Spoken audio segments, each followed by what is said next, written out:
On a game show, the host asked my mom, "What's 1 plus 1?" My mom didn't hesitate. "It equals 3. Everyone froze. My family had joined this show to raise money for my astronomical medical bills. Answer 10 questions correctly, and they'd win $5 million.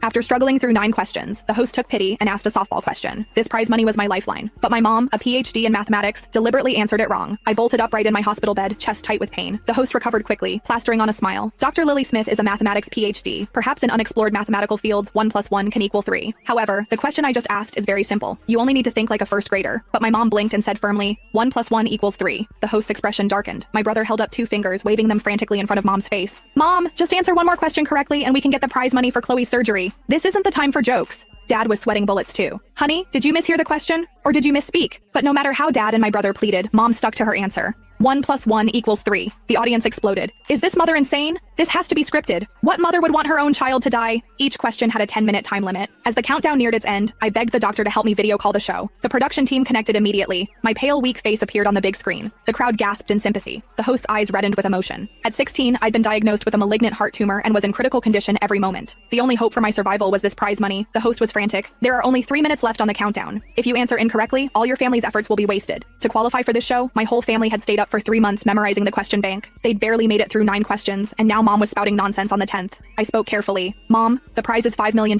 My treatment only costs $3 million. I won't take a penny of what's left. And when I recover, I'll work hard and give you every paycheck to show my gratitude." The crowd murmured sympathetically. Mom's eyes welled up too. With 10 seconds left on the countdown, Mom raised her hand to indicate she wanted to change her answer. I finally breathed a sigh of relief. Maybe Mom had just been joking with everyone. "I'm sorry, I misspoke earlier. 1 plus 1 should equal..." I held my breath. Mom surveyed the room, then suddenly smiled. 1 plus 1 equals 1. The countdown ended. The $5 million on the screen instantly disappeared. Then Mom said leisurely, "Sorry, I was careless and said it wrong. 1 plus 1 should equal 2. But the countdown had ended. My surgery funds were gone. Sharp pain shot through my chest. I nearly blacked out from the agony. My brother lost control, shouting, "Mom, what are you doing? Chloe's going to die." Mom just calmly pointed at the screen. "Look, isn't Chloe suffering? You know she's suffering and you deliberately answered wrong?" My brother's eyes were bloodshot. "You knew perfectly well that if you answered correctly, she could live. This is all your fault." Mom suddenly raised her voice. "My fault? I didn't do it on purpose. Of course I know 1 plus 1 equals 2, but I was just careless." Careless? My eyes widened in shock. How could anyone carelessly answer 1 plus 1 wrong? Mom knew perfectly well that without the prize money for surgery, I would die immediately. Why would she? Amid everyone's confusion and anger, Mom raised an eyebrow and turned to look at my brother. "Carson, do you remember? On your middle school entrance exam, you lost a full 5 points because you wrote 1 plus 1 equals 3. Because of those 5 points, you couldn't get into the top middle school. When I criticized you then, you had the nerve to talk back, saying you were just careless and would be more careful next time. Today I'm showing you exactly what kind of consequences a moment of carelessness can cause." Mom pointed at the big screen. "Take a good look and remember what Chloe looks like right now, covered in sweat from pain. This is the consequence of carelessness. Today I'm using your sister's suffering to teach you a lesson." Everyone exploded. I stared in disbelief. My brother was already a college